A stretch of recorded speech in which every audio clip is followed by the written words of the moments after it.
শরীয়তপুরের নড়িয়ার ভোজেশ্বরের ১৩০ বছরের ঐতিহ্যবাহী বিদ্যাপীঠ বিঝারি উপশিত তারাপ্রসন্ন উচ্চ বিদ্যালয়ের প্রধান শিক্ষক ও বাংলাদেশ শিক্ষক সমিতি বিটিএ এর কেন্দ্রীয় কমিটির সাংগঠনিক সম্পাদক নুরুল আমিন রতনের উপর সন্ত্রাসী হামলার ঘটনা ঘটেছে। ২৪ ফেব্রুয়ারি মঙ্গলবার দুপুর ১:১টার দিকে চিহ্নিত অজ্ঞাত সন্ত্রাসীরা তার উপর অতর্কিত হামলা চালিয়ে বেধড়ক পিটিয়ে তার ডান হাত ভেঙে দিয়েছে। বর্তমানে শিক্ষক নুরুল আমিন রতন শরীয়তপুরের একটি বেসরকারি হাসপাতালে চিকিৎসাধীন রয়েছে। এ ঘটনার বিচার দাবি করেছেন বিদ্যালয়ের অন্যান্য শিক্ষক শিক্ষার্থী সহ তার পরিবার। মঙ্গলবার সকাল থেকে বিঝারি উপশিত তারাপ্রসন্ন উচ্চ বিদ্যালয়ের একটি সম্প্রসারিত ভবনের ৩য় তলার ছাদ ঢালাইয়ের কাজ চলছিল, তাই তিনি বিদ্যালয়ে এসেছিলেন। রোজা রাখা অবস্থায় দুপুরে তিনি বিদ্যালয় থেকে জোহরের নামাজ আদায়ের জন্য ভোজেশ্বর বাজার জামে মসজিদে যাওয়ার পথে উপসী গ্রামের ৩ দোকান এলাকায় পৌঁছালেই ওত পেতে থাকা কয়েকজন চিহ্নিত সন্ত্রাসী ও ১০-১২ জন অজ্ঞাত সন্ত্রাসীরা তাকে রিকশা থেকে টেনে হেঁচড়ে নামিয়ে তার উপর অতর্কিত হামলা চালায়। তাকে লাঠি সোঁটা দিয়ে বেধড়ক পিটিয়ে রক্তাক্ত জখম করে রাস্তায় ফেলে রেখে যায়। আহত শিক্ষককে স্থানীয়রা ও তার স্বজনরা উদ্ধার করে শরীয়তপুর সদর হাসপাতালে নেয়। অর্থোপেডিক চিকিৎসক না থাকায় পরে শরীয়তপুর জেলা শহরে খান ডায়াগনস্টিক সেন্টার ও ক্লিনিকে নিয়ে ভর্তি করেন তার পরিবার। ক্লিনিকে দায়িত্বরত orthopaedic surgeon doctor Mofizur Rahman Swapan চিকিৎসা প্রদান করেন। তিনি জানান, শিক্ষক নুরুল আমিন রতনের ডান হাতের হাড় ভেঙে গেছে, তার সারা শরীরে আঘাতের চিহ্ন রয়েছে, তাকে পর্যবেক্ষণে রাখা হয়েছে। বিজারি উপসী হাই স্কুলের যে প্রধান শিক্ষক, উনি আমার শিক্ষক হয়ে আমার এখানে এই ক্লিনিকে আসছেন। আসার পর প্রাথমিকভাবে আমি দেখলাম যে তার প্রাথমিক চিকিৎসা প্রদান করলাম এবং তুমি তার হাতে জখম, 2 পায়ে জখম, এই জখম স্থানে আমি এক্সরে করছি। এক্সরেতে দেখা গেছে যে তার ডান হাতের যে কবজির পাশে যে আলনা হাড্ডিটা আছে সেই হাড্ডিটা ভেঙে যায়। তো প্রাথমিক অবস্থা দিচ্ছি এবং পরবর্তীতে তার চিকিৎসার জন্য আমরা বলছি যে এটা একটা অপারেশন লাগবে। এই অপারেশনটা সম্ভবত শুরু করে সম্ভব। আর প্রাথমিকভাবে এখানে উনি পর্যবেক্ষণে আছে, এখন তার অবস্থা আশঙ্কামুক্ত মোটামুটি।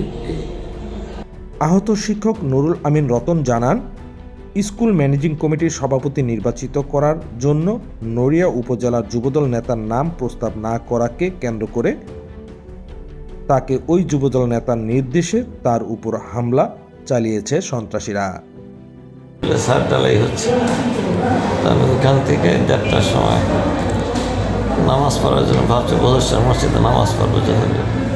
আমি 1:15টার দিক দিয়ে ওইখান থেকে যে অটোতে আসতেছিলাম, তখন অটো থামাইয়া মনে গেল পাথারি, মনে করেন বাড়ি প্রায় 2 পায়ে 7-8 জনের বাড়িতে গেল পাথারি বাড়ি দিতেছে শরীর পারে। তো পরে আশেপাশে আমি ডাক চিৎকার আশেপাশে বললাম, তারাই কেউ ভয়ে আসে না। পরে আলমগীর স্যার কনস্বরে উনি আইসা আমার অনেক মাইরাই রাস্তায় ফেলাই দিয়ে গেছে। উনি আইসা পরে আমার এই শরীরপুর নিয়ে আসছে। তা আমার প্রথম হিটটা করছে ওই যে যুব দলের সভাপতি ভোজেশ্বর মনে হয় মিজান শিকদার, ওরা আমি চিনি, আরও কিছু চেহারা দেখলে চিনে। কিন্তু মিজানই প্রথম আমাকে হিটটা করছে। আরেকটা লোকে আমার থামাইছে গাড়ি, মিজান আমাকে হিটটা করছে প্রথমে। এরপরে এলাকায় তখন আমার চিনেছিলাম।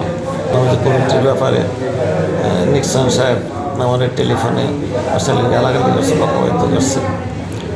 এটা তো আমি আপনার কথা বললাম যে এরকম হলে স্কুলে কাজ করবো কীভাবে। এখন এমপি মহোদয় যার কথা বললাম, আমি তো তাকেই করবো।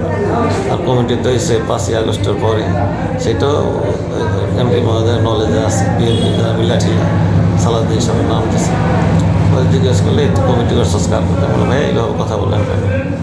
পরে বেশি কথা কবি তোর ফালাই দেব, সব মিশে করে কথা। পরে আমি ফোন কেটে দিছি। এখন এটা তারা কে চেয়ারম্যান কে দেয় তারা আমার ব্যাপার না। আমি শিক্ষক, সেই হিসাবে সেই সেজন রক্ষা করে কথা বলেন। কমিটি আমি তো নির্বোধ না। কমিটি এমপি মহোদয় যারা ভালো মনে করে আমি তো তার সাথে যোগাযোগ করি। হ্যাঁ, সে আমার স্কুলে 2-3 বার আসছে, আমার সাথে ভালো ব্যবহার করছে। এবং পার্লামেন্ট নির্বাচনে আমি আমার পরিবার বলবো সবাই কিন্তু প্রকাশিত ইলেকশন করছি, এটা স্থানীয় লোকজন সবাই জান এই বিষয়গুলো। তো সাথে এটা তারা নেতার স্বর্ণাপন্ন হলে সে যারা বলে আমি তাই করতাম।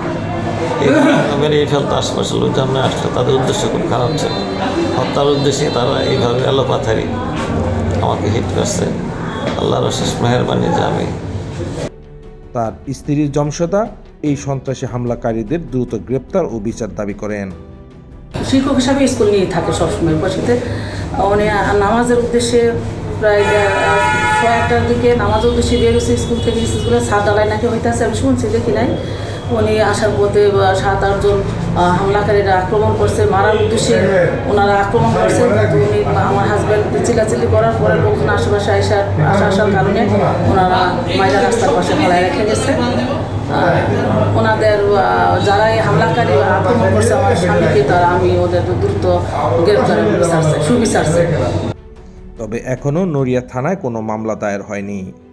অভিযোগ পেলে মামলা নিয়ে অভিযুক্তদের গ্রেপ্তার করে আইনের আওতায় আনা হবে জানান নড়িয়া থানার ওসি মোহাম্মদ বাহার মিয়া। এদিকে এ ঘটনার পর থেকে শিক্ষক শিক্ষার্থীদের মাঝে ক্ষোভ বিরাজ করছে এলাকায় উত্তেজনা। Mofizur Rahman Ripon, news plus 71, Shariatpur.